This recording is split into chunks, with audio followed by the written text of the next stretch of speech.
Good morning. Oh, good afternoon. Good afternoon. Thank you all for being here today for this exciting discussion.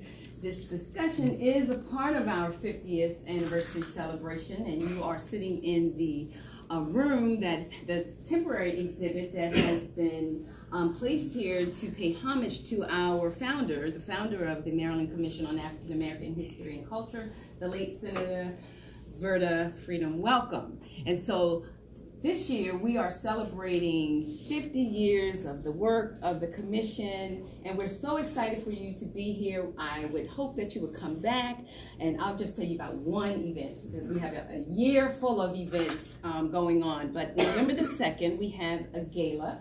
The anniversary gala, which will be right here in this museum. From the moment that you pull down the street on Franklin, you will be celebrating the 50 years of the Maryland Commission on African American History and Culture. There will be tents outside. Okay. When you come into the museum, there will be music in every place within this museum. There will be all kinds of exquisite foods for your delight. And we are so excited about the entertainment that will be here, the stars that will be here. I can't tell you who the stars are, but you have to come. Oh, come on. And if you make sure that we have your contact information, we will make sure that you have all of the information about the gala and as well as all of the other events that are going on this year. So again, I welcome you, and I hope that you have a great time this morning. Thank you. Good morning, everyone. I am Sabria Hassan, and I'm the programs director here at the Banneker Museum. I know some of you, but not all of you, so thank you all for being here today. And like the previous presenters mentioned, this is in the spirit of the great Henrietta Lacks.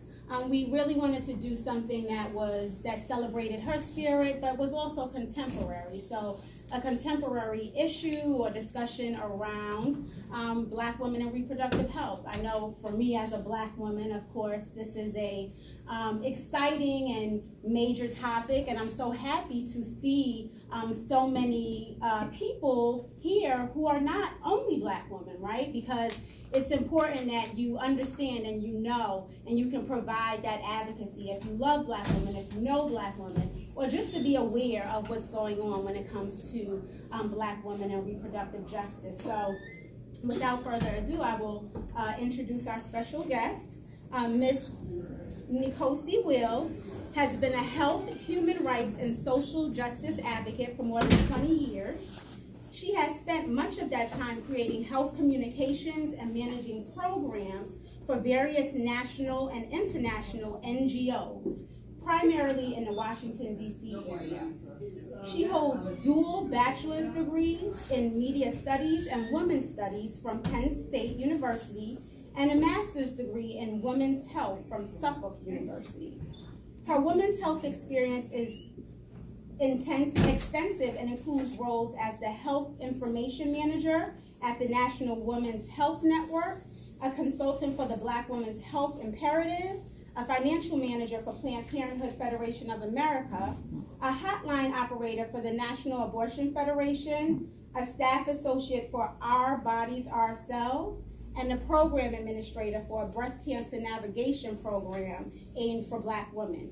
She was raised and now resides in the DMV, but has lived on both coasts and in Japan, where she taught English for a year. Currently, she writes about the intersection of health and technology and continues to stay abreast of trends in Black women's health. Welcome to improve health outcomes in Black communities, and promoting reproductive justice is where her heart will always reside. So please welcome Ms. Nicole C Wells. Thank you all very much for having me. I'm very glad to be here. So I will just spend maybe about 30-45 minutes laying the foundation of this very big topic of Black women and reproductive health, reproductive justice, and then we can just have a conversation about your thoughts, feelings. Some of the information may be new to you, some of the information may not be, but it's all information that really we need to lead better, healthier lives. So, yeah.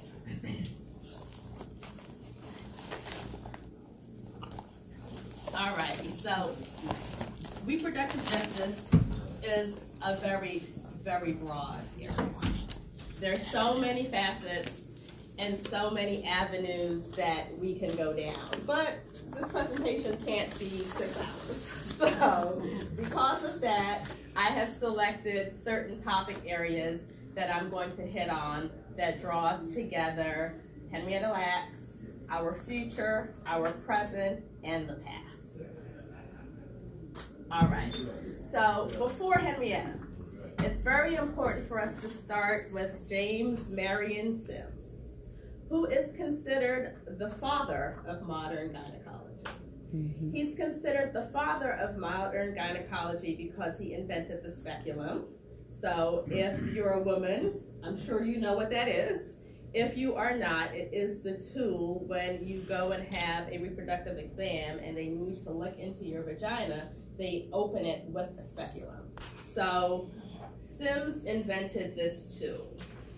And he had some other discoveries in the realm of women's health. The reason Dr. Sims is problematic is because much of his research involved enslaved Black women without any anesthesia. Mm-hmm. So you can thank slave women, essentially, for the ease of your gynecological exam, because it was their bodies that were literally the playground to make it happen.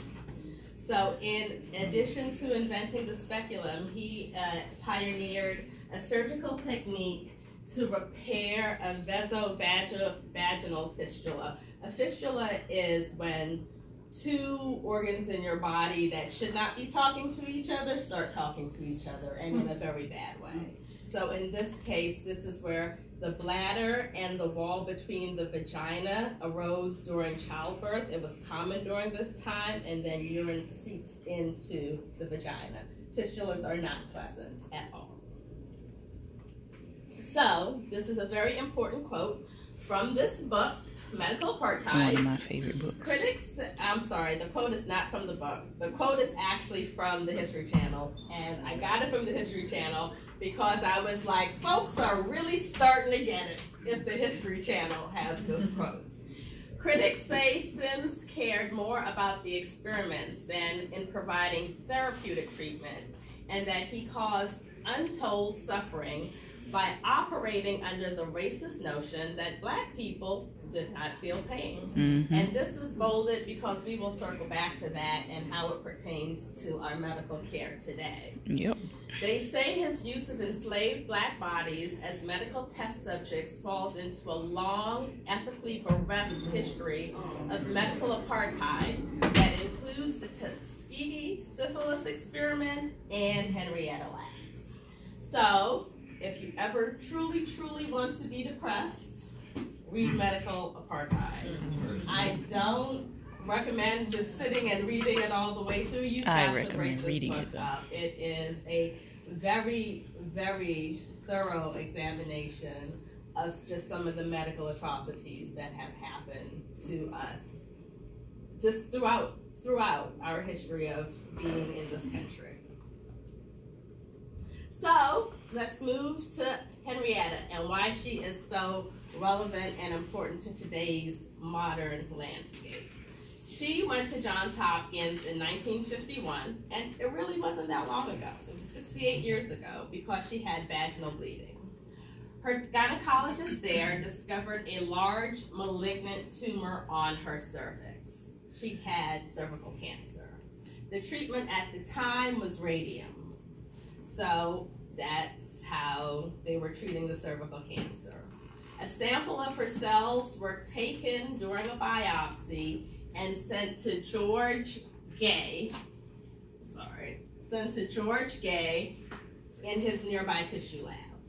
This is where it gets really important for us to just understand the history of how even science and medical practices evolve in this country. Because at this time, we didn't have parental consent laws, and honestly, even if they were in place, we were still Black people, so they were never going to be applicable to us, but these things did not exist at that time. So this man had been collecting the samples. Okay. So traditionally, these samples died very quickly. But Henrietta's cells were unique and they multiplied. We're Black women, we give and give and give.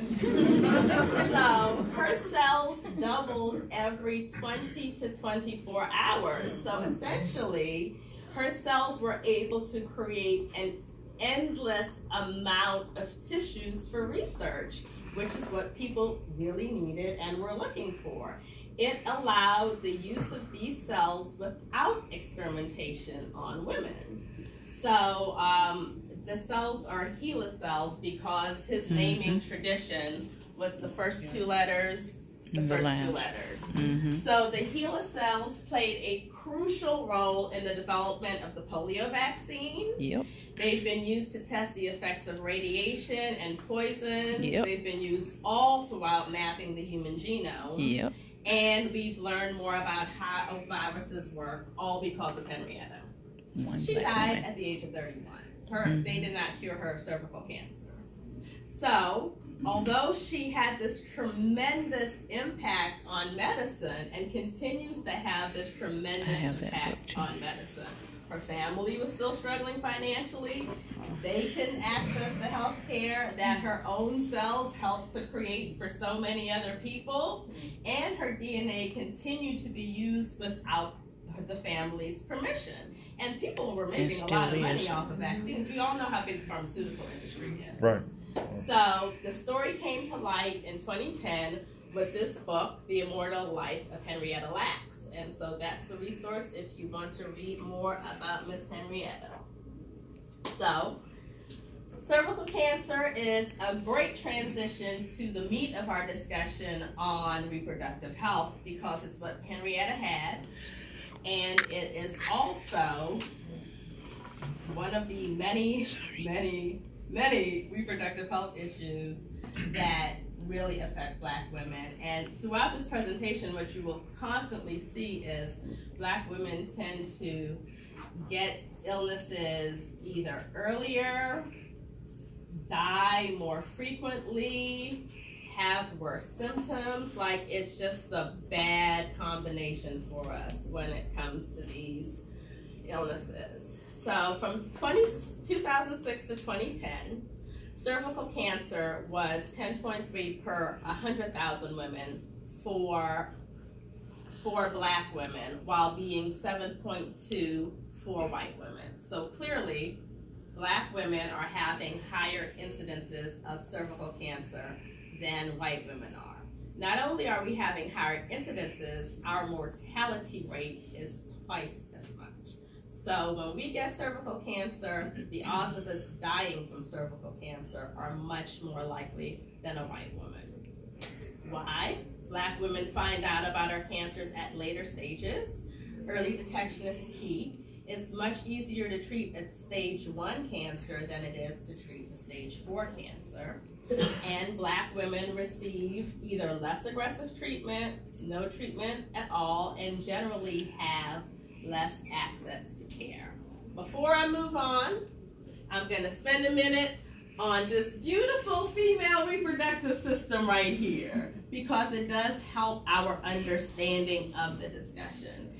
And in all my years of doing women's reproductive work, our lack of knowledge, and not just women, everyone's lack of knowledge about how the body functions basically it's astonishing. We're not really given a good basis in school. We're not taught that we really should be researching these things and knowing, but we have to know. It is our bodies. It's our sisters, it's our mothers, it's our friends. So knowing how all of your stuff works, whatever your stuff is so important.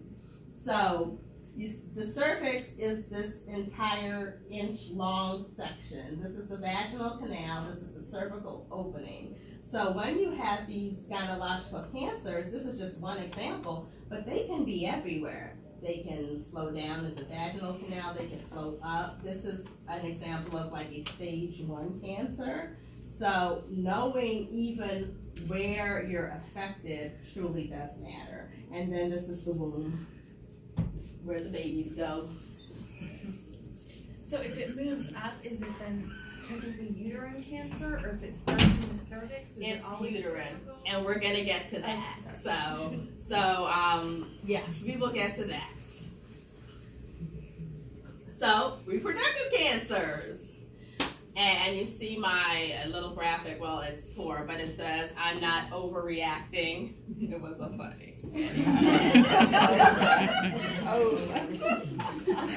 Overreacting, okay, I'll stop.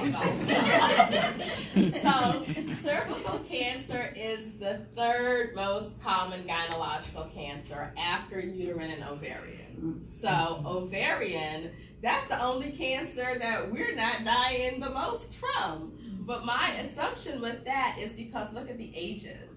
About half of women diagnosed are 63 years or older. So life expectancy has a lot to do with it. So this is the only one that's more common in white women than it is in black women. Uterine cancer. Black women are twice as likely to die from uterine cancer, and uterine cancer is often referred to as endometrial cancer because it's the technical term. The lining of your uterus is the endometrius. So we're twice as likely to die from that.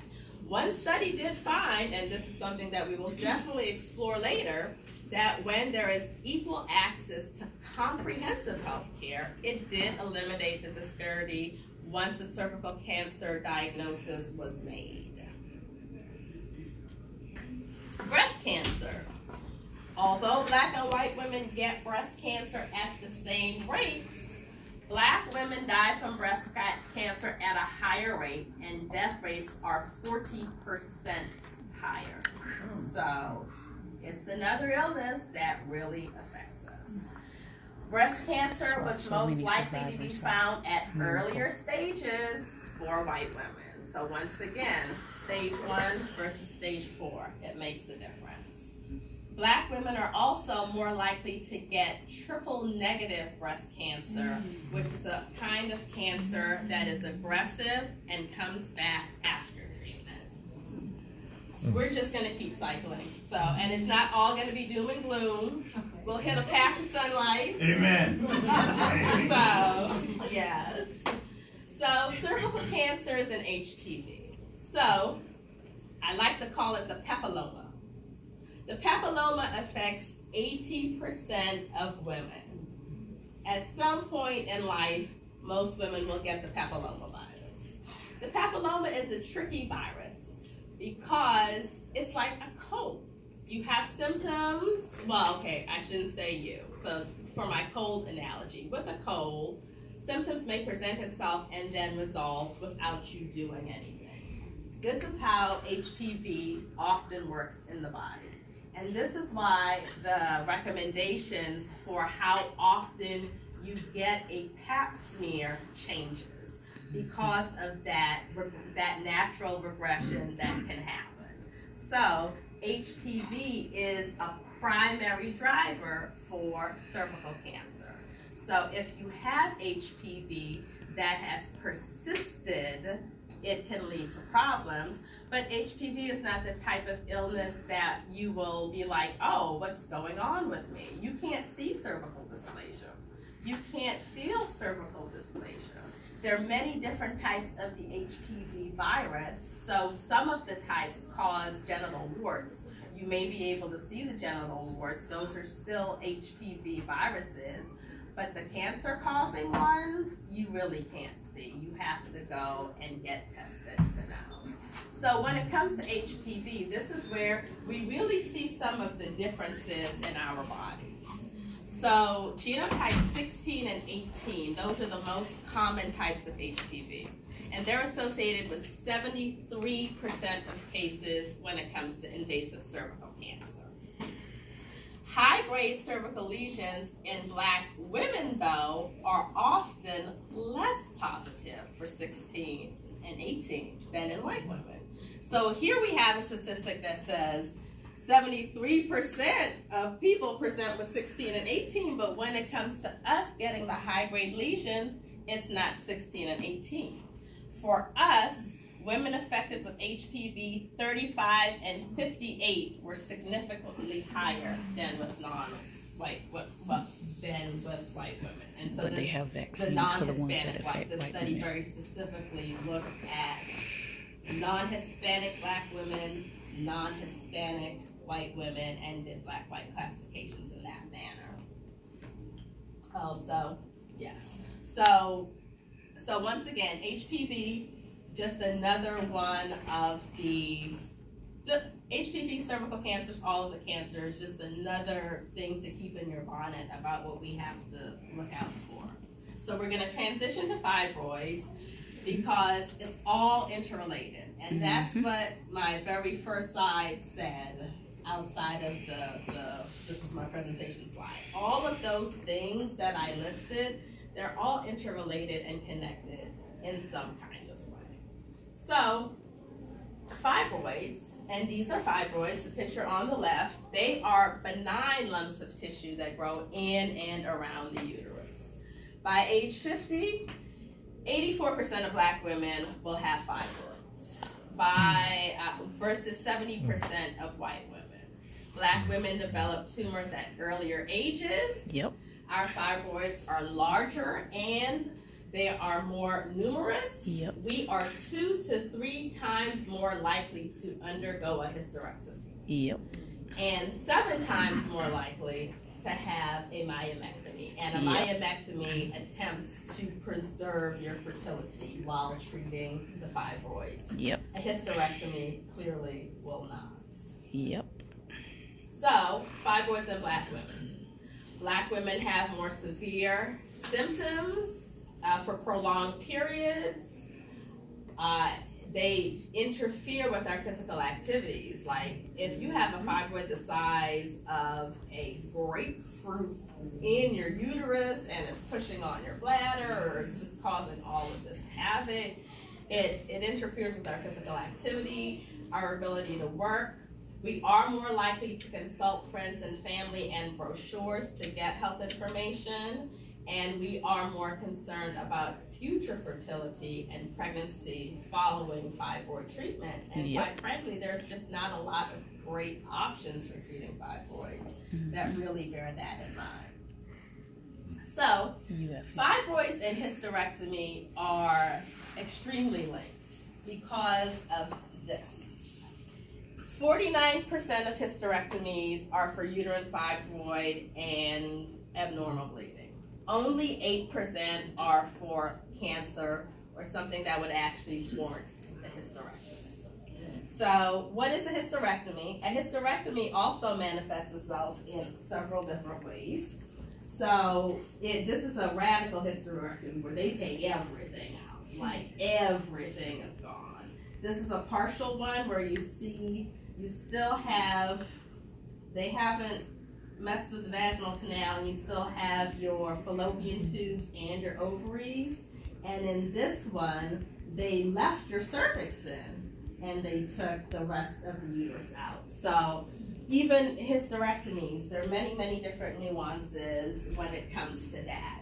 A couple years ago, when I was working for the National Women's Health Network, I wrote an article about black women and hysterectomies and fibroids. And what always struck me when I worked at NWHN was just the sheer volume of, let's just take out the uterus. And when you look at the stats for the United States and the number of hysterectomies versus when you look at the statistics for other countries, it's night and day. So we're just like, let's take it out. But you have to remember, even if you have a problem, even if the fibroids are really bad, your uterus still has a function in your body that is outside of reproduction. It's an organ.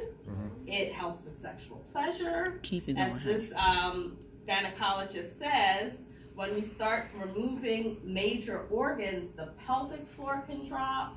So sometimes what happens is the immediate relief of not having to deal with the fibroid symptoms and the constant pain that is feels great, but then you don't really have the information about the long-term consequences.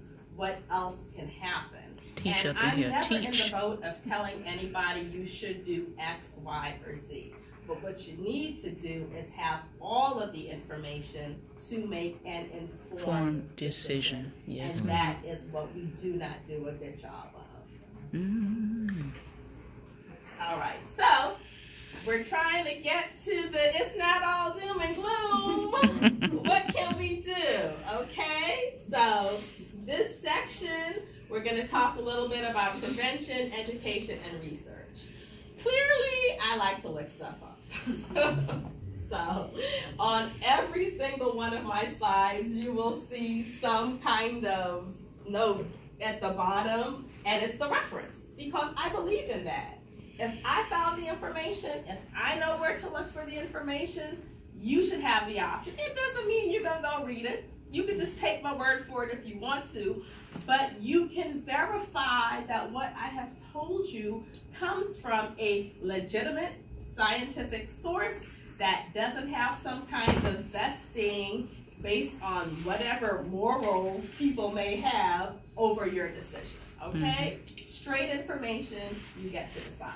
The best thing about doing your research is you start to find these connections that your doctor probably didn't know. Why? Because your doctor's not suffering from them fibroids day in and day out and doesn't know every single nuance. But you may be able to educate yourself to that point. So some of the things that I came across that were interesting was one study that said fibroids and vitamin D can have a correlation where that could potentially help. Yep. This one was really interesting because it found that this form of alopecia, Black women tend to suffer from more, and the women who are suffering from it also tend to have fibroids. And they were making connections between whatever's going on with the alopecia and the way the scarring happens and the way the scarring is occurring in the uterus. Wow. So then this one, this looked at the link between having fibroids and then developing endometrial cancer. And this is my favorite because that looked at the link between chemical hair straighteners and making your hair straight and higher incidences of fibroids. Okay. Yep. Okay. And I will tell you, when I was doing my undergraduate research, I got my undergraduate from Penn State. So, and as an FYI, y'all, I will put all of these slides on my website and my resource list. It's already saved. I just need to upload it. So y'all will get all of this information. I'm dead serious about it. If I know it, you know it too. Amen. So when I did my research, and this was way back, because I got my undergraduate in 2000. It's just the black not cracking.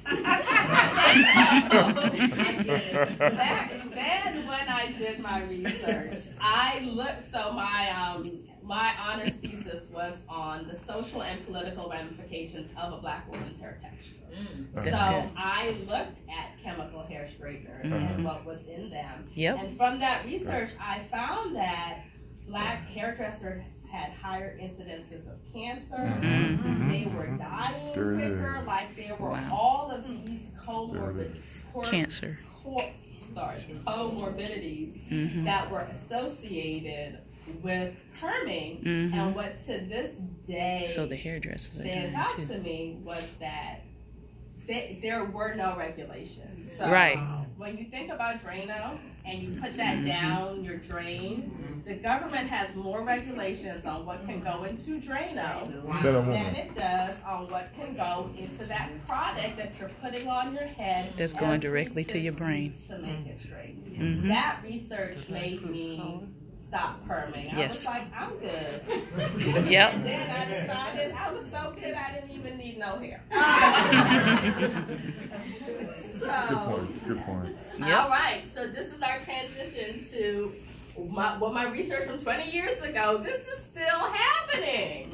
So toxic ingredients in cosmetics. So this is one of the ways where we can control some of the bad things that happen to us, because the research points to Black women having higher loads of all of these chemicals in our bodies because we use more products. You know? Say it again. Whether it is a perm or This is whatever you're good. doing to Share your hair this. when you put the chemical or whatever you, like when you do the blowout, you know, when you go to the Dominicans and whatever they blow it out with, the deodorants, the makeup, we just use a lot more beauty products. And that too is steeped in our history of being told that we were not pretty enough, good enough, whatever, as we are. The issue is that these cosmetics, they have a lot of toxic ingredients that are really not regulated. Under current federal law, manufacturers are not required to use safe ingredients, to list their ingredients, to test their products, to use good manufacturing practices to prevent contamination, or even to recall products that they know are dangerous. No regulations. Zero.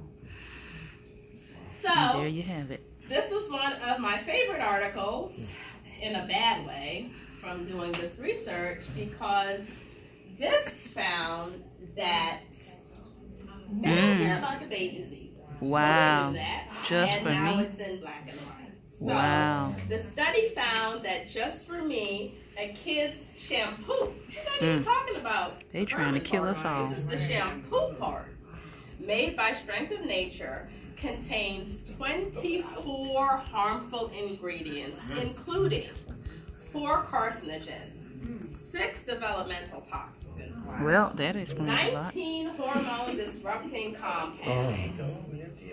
What is horrifying about the results is that out of the 32 personal care cleaning products by the people who did the survey analyzed what they found for the harmful chemicals was that the Just For Me Kids shampoo was more toxic than actual cleaning products. And that's So going on your child's this is head. where we really have to educate ourselves Mhm. about what we put on our own bodies, what we're putting into our children, because there's literally no one looking out for us, literally. So the more we know, the better we can do. And I fully admit it's not an easy transition. I've known this stuff for 20 years. Was I still using my deodorant that had all the harmful chemicals in it? Yes, I was, because I didn't want to be stinky. It took me forever to make the transition in terms of finding a product that worked, that I felt comfortable with. So I'm not saying you're going to get the knowledge and make a change overnight. For some of these things, I hope you would, because it will literally kill you. But it is a process to get there. So along this vein, one analysis found that 1 out of every 12 beauty and personal care products marketed to Black women was found to include highly hazardous ingredients for a higher rate than products, marketed to the general population. So our stuff is still worse than what they're marketing to everybody else. Black women use care products, personal care products, more than twice the rate of white women. And this study is also on your resource list, so you'll be able to read the study for yourself. And some of these studies are really long, okay, you know. Some of them may be 20 pages, some of them may be 120 pages, but they've got table of content. So, you know, go to the parts that most interest you. Okay, so all of this matters in our reproductive health discussion because these products act as endocrine disruptors. Endocrine disruptors endocrine disruptors may turn on, shut off, or modify signals that hormones carry, which may affect the normal functions of tissues and organs. They have been linked to reduced fertility, increased incidences, or progression of some diseases, including obesity, diabetes, endometriosis, and some cancers. So endocrine disruptors are very, very serious. So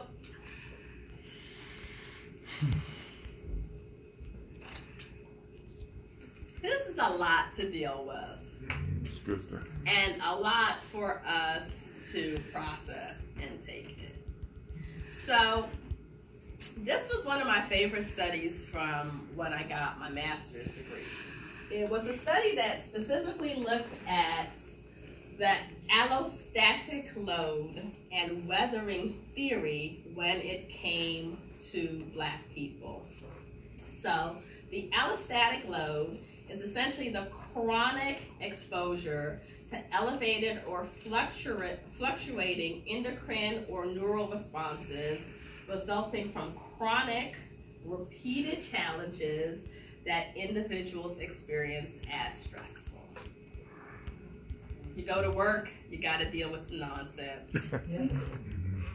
You get in your car, you probably still have to deal with some nonsense. There's nonsense at home, there's nonsense everywhere.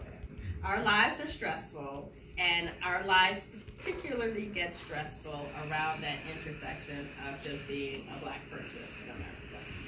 So this study, the study was weathering and age patterns of allostatic load scores among Blacks and whites in the U.S. found evidence that racial inequalities in health exist across a range of biological systems among adults and are not explained by racial differences in poverty.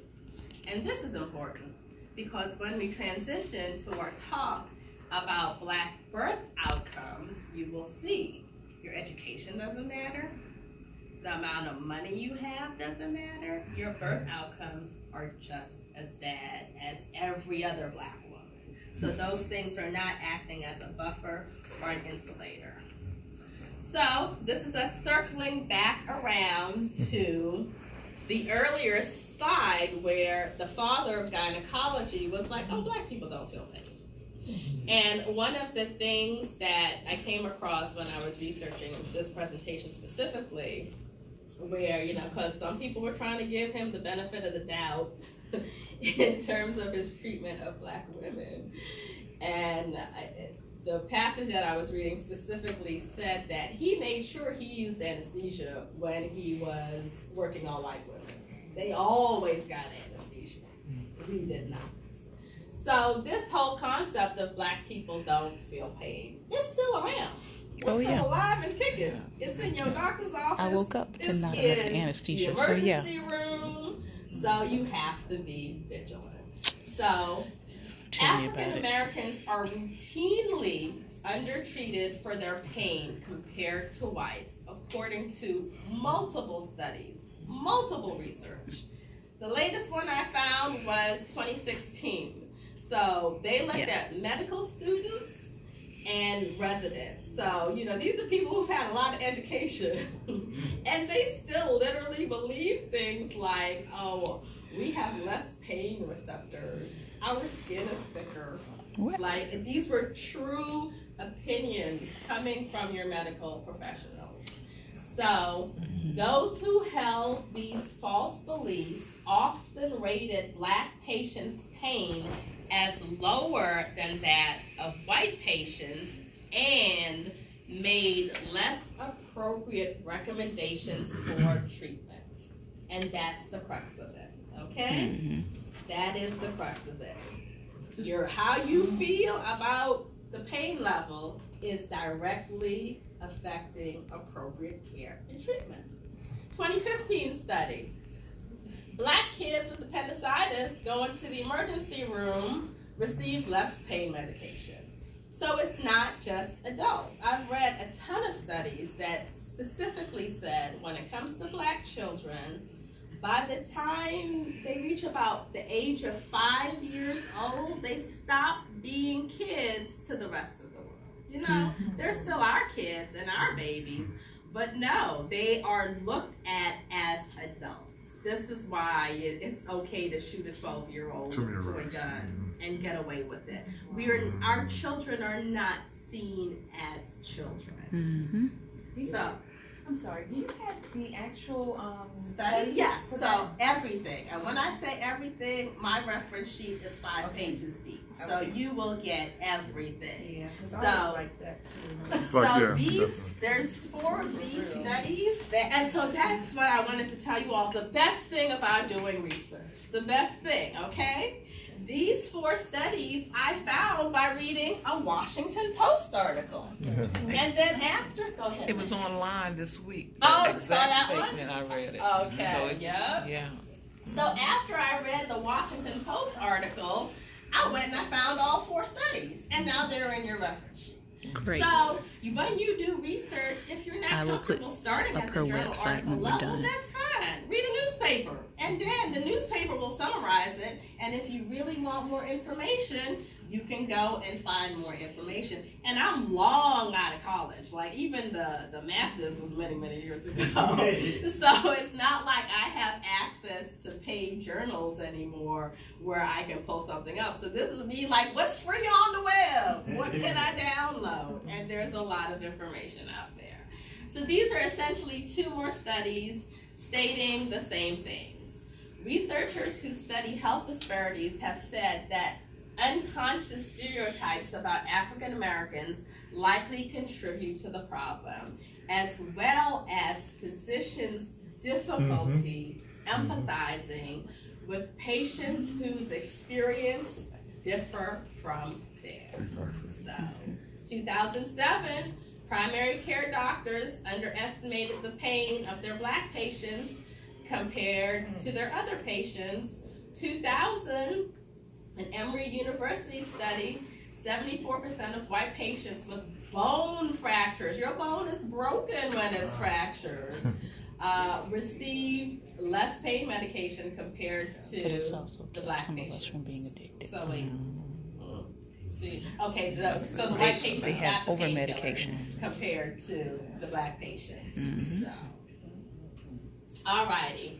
So this is a good time for us to transition into our maternal We're going to mortality be transitioning to the conversation next section because it all and then connects. Q&A. It's all related. Your doctor doesn't feel like you feeling that much pain in labor. That's your doctor. Oh, Lord. So, according to the CDC, Black mothers in the U.S. die at 3 to 4 times the rate of white mothers, which is one of the widest of all racial disparities. So,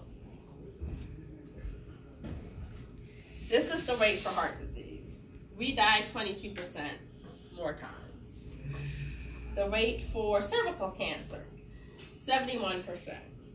But when you're looking at Black and white differences in maternal mortality, death at childbirth, it's 243%. 243%.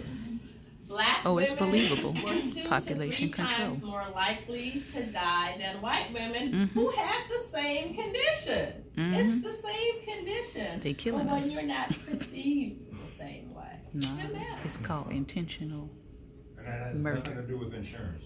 Nope. Oh. So Has then nothing you to can do with adjust for insurance. You can adjust for, like I said, income, education level. We're still gonna die. That's how. Serena Williams just have an episode. She did. Yeah. Yeah, she did. She did. And one of the resources in your packet, one of the articles specifically discusses Serena, and it was the same thing. They were not listening to her saying, Believed experience. something doesn't feel right, I think something is going, no, you don't know what you're talking about. And then she had all of these complications, they had to open her back up, so it is the same, and so that is, so we'll get to the advocacy part, but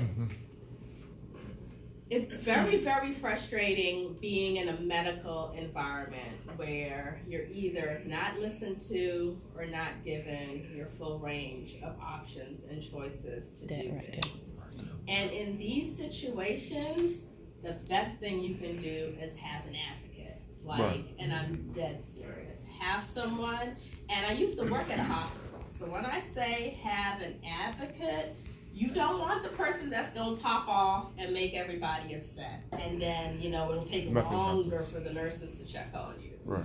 You want the person who is going to be calm, level-headed, still be able to interact with everyone, get your situation situated, and still write that angry letter after the fact and meet with the hospital board. And ask the right question. Yes, your advocate has to be informed. So where would these advocates come from? I mean, who are these individuals you You recommend? have to pick someone for your life, from your life. So in the instances of childbirth, you can get a doula, which are people That's what I who prefer. you come to interact with during the course of your pregnancy, and they can act in that capacity. But I definitely advocate for everyone having one person in their life who can perform in that capacity. You go to the doctor and you are unsure about what's going on with you, whatever it is, and you're feeling uneasy, nervous, upset, whatever, bring someone who will keep you on task, who has said, did we write our list for all the questions we're gonna ask the doctor? And like that, if you don't have that one person in your life or someone like that, we have to start finding these connections. And I would say to follow up with that with persons who are in a policy-making position in that institution, also your public elected officials. Don't just have that one person because something can happen afterwards. But have someone ongoing in a policy-making position who can watch the hospital, watch you. After, Okay. yes. All right. I'm not trying to take it out of context, but I did some work with sickle cell patients, Oh, yes. and this is so on point Prevalent. Mhm. because when you talk about someone having pain and someone being telling you that you don't have the pain that you're experiencing, really becomes an issue of Gaslighting. racism. Yes.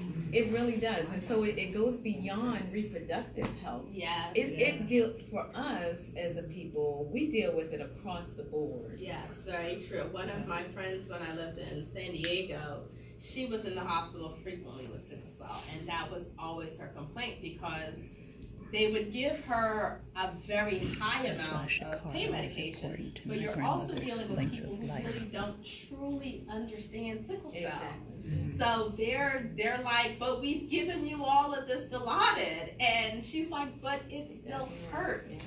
So even that level, there's a lot. Can I piggyback on Cheryl's statement? I'm a 30-year cancer survivor of bone cancer, and one of the things what happened was they wanted to amputate my leg and so all this stuff. So I went through another process of challenging the orthopedic oncologist. But the person that was very helpful, back to this advocacy thing you're talking about.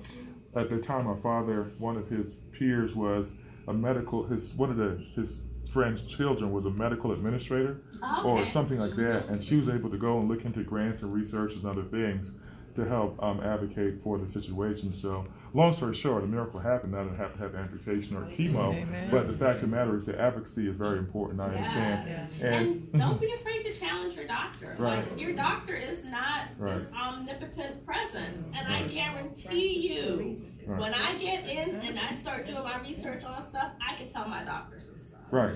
So work from that mindset that yes, your doctor is there because they're supposed to have your best interest at heart, but they're Sometimes they seeing have 50 money patients at a day. They're not reading 100 journal articles. Right. So just keep all of these things in your mind. So for childbirth outcomes, so as you can see, they're awful. But what's most awful is it's actually gotten worse. Right. So it's mind-boggling. So if you look at statistics from 1995, where the death rates were, and then you look at the statistics from, I think it was, I looked at 95 and then like 2006, so sometime in the 2000s.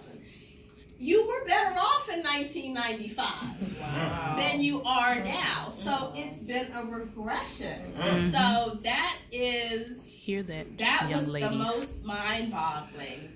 You were better off in 1995. So it has nothing to do with our progression as a people.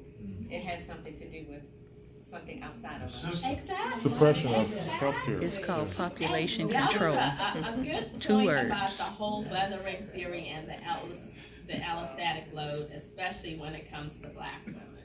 One of the studies that also stuck with me from graduate school a million years ago, but truly like stuck with me, they looked at birth outcomes for younger Black women, and by younger I mean like maybe 18, very, very young. Like, you may not be mentally ready to have a child, but it's your body's perfect time. And for Black women, it was younger than white women because of that weathering, the allostatic load, all of these things.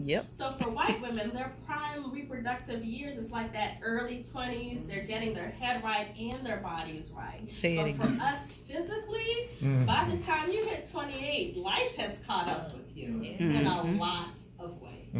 And this presentation doesn't even touch on infertility because clearly I could talk for 500 years and I just couldn't put in another slide. So, but we have awful rates of infertility too, and that's not talked about. Our infertility is worse than everyone else. Say it I again. did have a resource for that because I didn't talk about it. It's not on my resource sheet, but I'll add it. I'll add it on there so y'all have it. So. Okay, so childbirth continued. So back to what we're talking about the level of respect you get when you're interacting. So a very recent study found that 1 in 6 women reported maternal mistreatment, and that was all women. All women, 1 in 6. The number was just higher for women of color. So either having your doctor, your midwife, or your nurse scold you, and this is like while you're trying to give birth, scold you, ignore or refuse your requests for help, violate physical privacy, threaten to withhold treatment or force a treatment, and that happens more than you would think, especially with Black women, or got threatened in any other type of way. And you really shouldn't have to deal with any of this when you're trying to have a baby. Or any other time. Very true. So, childbirth and racism. And so this was a quote that I got out of a New York Times article. Recently, there has been a growing acceptance of what has largely been, for the medical establishment, a shocking idea. This was not a shocking idea for us, but for some reason, for the medical establishment. For Black women in America, an inescapable atmosphere of societal and systemic racism can create a kind of toxic physiological stress, resulting in conditions including hypertension, preeclampsia, that lead directly to higher rates of infant and maternal death. And that societal racism is further expressed in a pervasive, long-standing racial bias in healthcare, including the dismissal of legitimate concerns and symptoms that can help explain poor birth outcomes, even in the case of Black women with the most advantages. And this is why your money don't help, but your car doesn't help, your education level doesn't help. That's why it doesn't help. The system So, is working just fine. We're going to transition. We're still talking about birth, but we're specifically going to talk about birth in Catholic hospitals because it's a killer. It is a Real quick killer. before we transition, are you going to do this again? Again, what do you mean? Another This one presentation. time is not going to be enough. When people hear this, you're awakening this group. But my God, there's so many other people that need to hear this. That's what I was Knowledge thinking is too. power. I was thinking that too. If you guys want me to. Listen, we'll take your car. We'll get you out So there. sometimes Yeah. that we I am spoke about filming even, live around on Daring that idea Dialogues if of, he wants like, to what's next. So copy. even in the planning of this, it's like, okay, we're getting this information, it's bunched into 2 hours, but then what do we do with this information? So I'll have some conversations with the team and Nicole C to see, what we do next. So that's great feedback. Can you put it on, make a YouTube presentation, about an hour-long presentation on YouTube? I'm just throwing it There's a out. way you can deal with that. Anything Just can tell be them done. I'm filming Because live. knowledge is The power, world and of we're going in the wrong technology. direction. Yeah. Just tell her I'm filming. So, the Catholic hospital issue is a big issue because a lot of people don't know that Catholic hospitals, they get to do whatever they want. They literally do not have the same standard. And it's because of this concept of ethical and religious directives for Catholic healthcare services. Before I get into this, let me just tell the story because this is why it upsets me so much. 17 years ago, my sister was pregnant with her first child. Okay?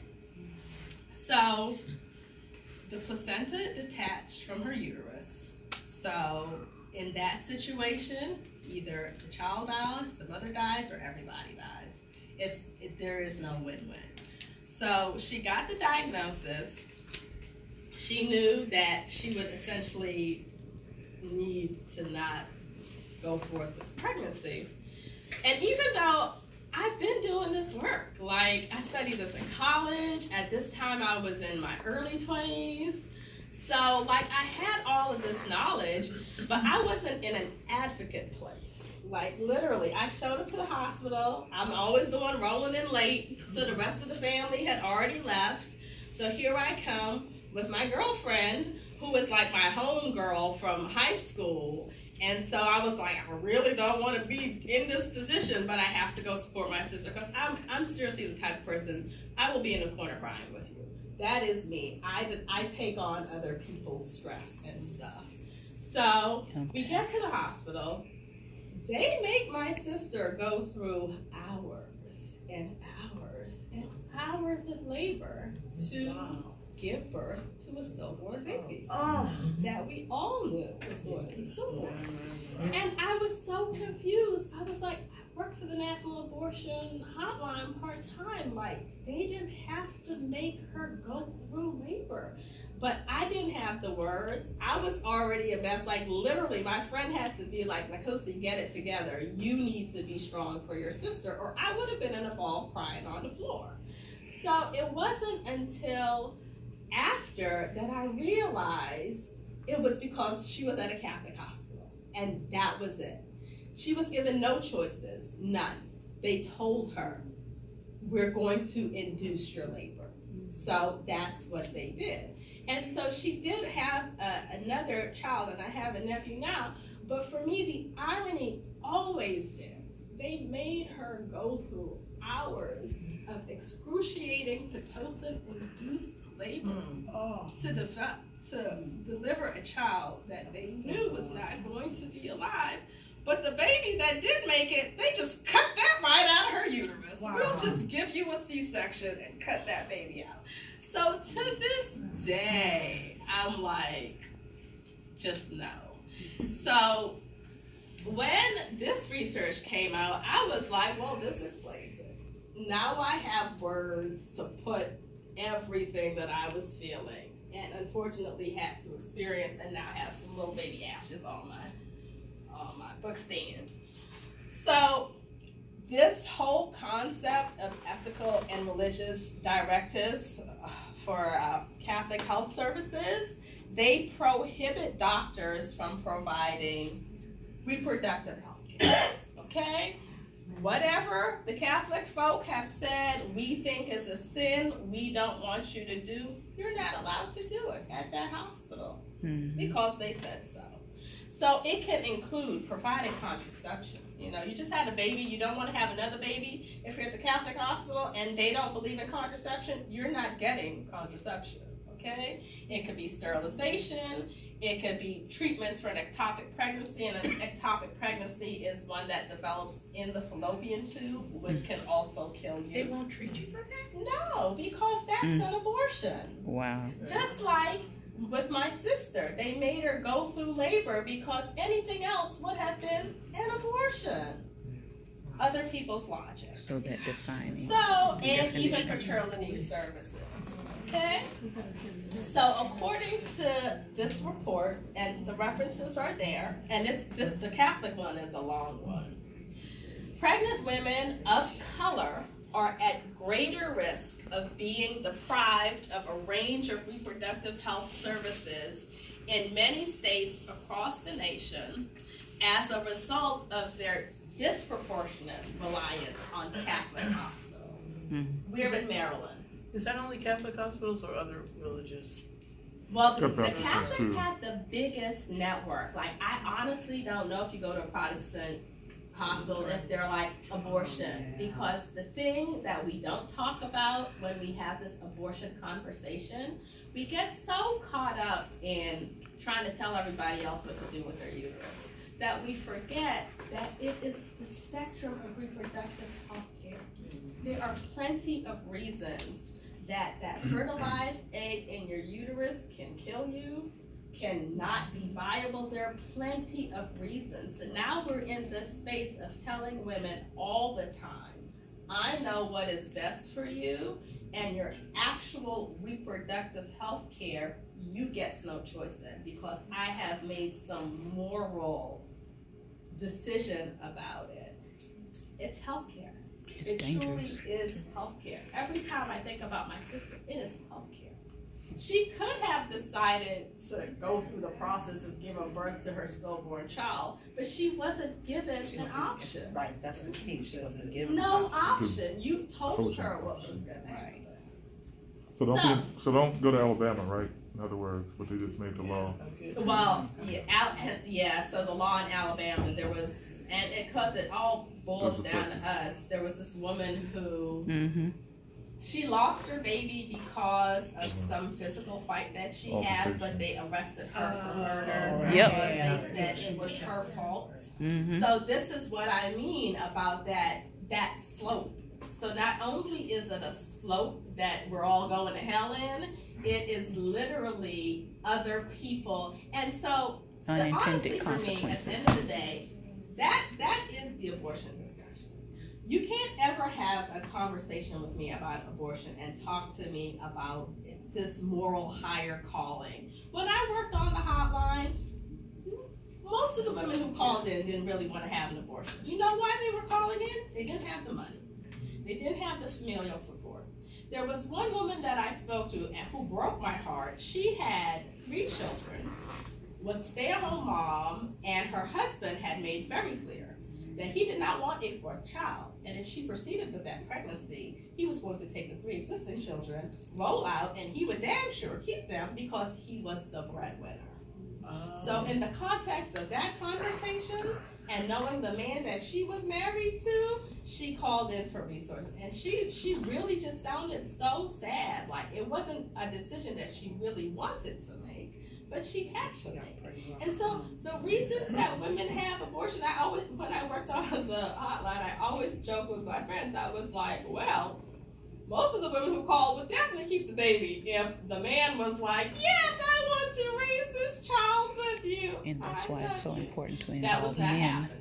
Okay? in responsibility So and advocacy. it's never this great moral whatever. It's very tangible lives. It is very who ends up in the foster care system. It is very reproductive health care. We need to stop doing this whole, but Jesus wouldn't want you to do it. I know Jesus didn't want my sister to go through a day long Right, absolutely. of, like I said, Pitocin-induced labor. Like, it's ludicrousy. But this conversation, we don't have it in ways that are fruitful. And people are just like, but Jesus said, read your Bible for real, then come talk to me. But isn't the Bible thing, the abortion thing, is I don't know if is it really biblical? Because, I mean, I've noticed another thing you looked at, but in the Bible, isn't it what they keep making reference to was when kids, they were like 6 or 7 or, young, they were young children and they were taken out and they were, killed. It wasn't like, but that's something okay. But I can't answer these. That was So, live child sacrifice. Catholic That's what you meant to say. In particular, in Maryland, 3/4 of births in Catholic hospital are women of color. That is 75%. Good Lord. This is where we get our health care in Maryland. That is not comprehensive. That's not good. And is predicated on what some random person decides to do with their hospital system. Okay? And considering our Women history of with color Catholics represent who, less than half the births sanctioned at slavery, that non-Catholic makes sense that we would not hospitals. be getting and my sister proper had treatment. insurance. So whether you're Medicaid, I read one study that said that women on Medicaid particularly get shoved into these Catholic hospitals. So, but it clearly, this is the structure of hospitals. So in the America. slavery directive is still So going on. patients relying on Catholic hospitals are often not aware of the religious restrictions impacting their quality of care. Only 28% of the 646 Catholic hospitals in the Catholic Health Association's directory notified patients that they followed religious guidelines that could impact their care. This is where the So they're research not and the telling them advocacy either. and all of that comes in. You need to know this before you decide to have your baby at a Catholic hospital. And if you, I was just gonna say, it's not just where you have the baby, but also if you go to a practice that's affiliated with a Catholic hospital. I just had lunch with a coworker on Sunday who was telling me that she had 2 children, went to her doctor to get birth control, and they said, oh, we can't offer you anything because we're affiliated with a Catholic hospital. yeah. Lord. And she didn't know that. Exactly. And knowledge is power. And so then it becomes one of those things where, Childbearing what do women, I you hope do? y'all Say listening. your insurance, you know, like all of the folks in your network are these Catholics that have these beliefs that they put over your actual well-being and care. So, but at least it's better to know that going into it than when you're on the table. So while some Catholic hospitals are willing to assist in transferring patients to another facility for necessary care, others will not provide referrals for care banned by their ethical and religious directives. If they don't want you to have birth control, they're not going to help you get They're not going to refer you at all. No. Or transfer your medical records. I didn't even think this was legal. I didn't even think that was legal. But That's the thing. Sounds Okay, like so your the work property. that I do now does involve medical records. And so we are getting to a place where, Ooh, Father God. okay, so technically it's your stuff, they're your records, it's your information, but how do you access it? You know, you can't go up there. If they are refusing to release it, what is that going to look like? That's going to be a fight for you. Unless you were the type of proactive person Attorney. that say, like, every time you have a visit or you get some lab work or whatever, you're like, and can I get my records now, please? Sometimes the patient portal exists, but it's a variable. It's a variable. So you're saying that they will not transfer them to another medical facility and they will not give you your records? Or transfer your records. I can understand transfer, but I mean, if I go and say, I need my medical records, period. I need my medical records. Can I get my supposed to? They should. Isn't it, lady? You don't getting have a to whole tell them what education you right do here. with the record. Please share this But that can still take days. so that people like can know what's my going aunt on. broke her hip, Because this and sounds she was like at the straight hospital, slavery. and clearly I like my records. So I'm Nobody like, can I autonomy have my as a aunt's woman. records for her entire Oh, stay Lord. at this hospital? And it took them like 2 weeks to get them to me. So if you are in a bind, say something happens, so you don't have 2 weeks to wait. So if something happens and you wind up just quote unquote someone winds up having a very tragic or fatal situation and the records weren't transcribed over, isn't that a law case against them? You can't hold them accountable for the I don't know. I'm not exacerbation of your care? Yeah, I would have to. Isn't that legal? That's illegal. I'd call one of the firms. That's illegal. Like I would call one. But the issue with these things is when you're giving birth at a hospital or you're just trying to get your birth control prescription, those are additional hurdles that you have to jump through. And so that's what the next slide says. Lack of access to quality health care, economic inequality, and contemporary biases in healthcare are likely to compound the impact that religious refusals have on women of color. So it's not just the hospital. Because we've allowed ourselves to get to this slippery slope where everybody's hand is in your uterus, you can actually go to the pharmacy now and want to get your birth control, and your pharmacist has the right to say, I don't believe in this. Right. I'm not going to give you your birth control. That is legal. Yes. Yes, they can. So what do you as the patient have to do? You have to wait until there's a pharmacist on duty that does not have a religious exception. Wow. These are real things that have been happening. So they won the pharmacy battle. One more time? I said, how does all of these different people get into your personal business? We give them the access. And there have literally been laws in recent years past to protect conscientious objection, which means your personal values and beliefs go against trump my actual health care. And it started with Plan B, so the morning after pill, you know? You have sex, maybe the condom came off. You're like, uh-oh, let me not have a baby. You go to the pharmacy so you can get some emergency contraception. And once again, the pharmacist can be like, I don't believe in that. My Jesus told me you needed to have that baby and not give you the emergency contraception. And that's time limited.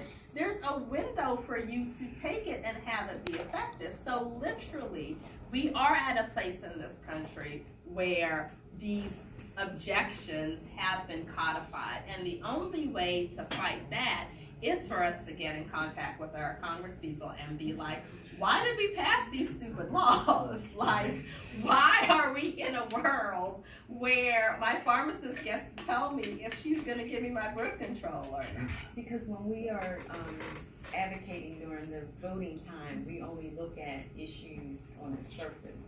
When we're out there saying that we are for political people who are against abortion or for abortions, we vote just based on that. Yeah. And then those same very same people get into positions and they bring their moral beliefs to the office and they establish a whole lot of other stuff that impact us. And mostly they're white men with their philosophies that permeate all the other areas of health, education, everything. So we have to be very careful on how we're voting from the very beginning. Yeah, I mean, you voted for someone because you cared so much about abortion, but you didn't mind about the birth control, but he minded about the birth control, and now nobody has birth control. So what can we do, y'all? We can trust Black women. You know why? Because we know what our uteruses wants to do, okay? Period. We know. Let us trust ourselves. We can trust us. You can trust us. The crux of the situation is clearly from the days of Sims, through Henrietta Lacks, through now, everybody wants to tell us what to do, when to do it, how to do it, and doesn't really care about our actual lived experiences and outcomes.